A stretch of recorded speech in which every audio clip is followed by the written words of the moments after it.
धैर्यनाम श्री वेंकट निवासाय खाद्रीपुर निवासाय खाद्री श्री लक्ष्मी नरसिंहाय వేళ శ్రీవారి యొక్క తలుపులు చంద్రగ్రహణం సందర్భముగా స్వామివారి ఉదయం 5:30 గంటలకు వాకిలి తీసి మధ్యాహ్నం 3 కాలాల పూజ బలిహరణం స్వామివారి అభిషేకం విశేష పూజలంతా అతి శీఘ్రంగా భక్తులకు దర్శన భాగ్యం కలిగించి మధ్యాహ్నం 1:30 గంటలకంతా శ్రీవారి తలుపు వేస్తున్నాం. ఈవేళ రాత్రికి 9:50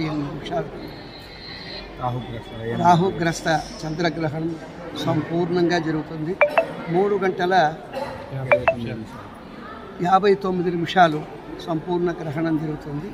దానివలన శ్రీవారి తలుపులు ముందుగానే 7 జాముల ముందుగానే శ్రీవారి వాకిలి తీసి రాత్రి సంపూర్ణ గ్రహణం పూర్తయిన తర్వాత ఉదయం 5 గంటలకే శ్రీవారి తలుపులు తీసి పరివార దేవతలకంతా సంప్రోక్షణ పుణ్యాహ్వాచనం దిక్పాలకులంతా కూడా అభిషేకం గావించి స్వామివారి గర్భాలయంలో మూర్తులకు అమ్మవారితో అమృత వెళ్తాయ ఉత్సవ మూర్తులకు ద్వారపాలకులకు పరివార దేవతలకంతా కూడా అభిషేకం తిరుమంజనం పుణ్యాహ్వాచన కార్యక్రమం పూజా కార్యక్రమాలంతా ముగించి శ్రీవారి దర్శన భాగ్యం భక్తులకందరికీ కూడా 8:50 లోపల శ్రీవారి మహానైవేద్యం జరిపి నిత్యకృత్య శ్రీవారి భక్తుల దర్శన భాగ్యం కలిగించి లోక కళ్యాణానికి స్వామివారి అనుగ్రహం కలగాలని సంతృప్తి చెందుతూ ఖాద్రి శ్రీ లక్ష్మీ నరసింహాయ స్వస్తి.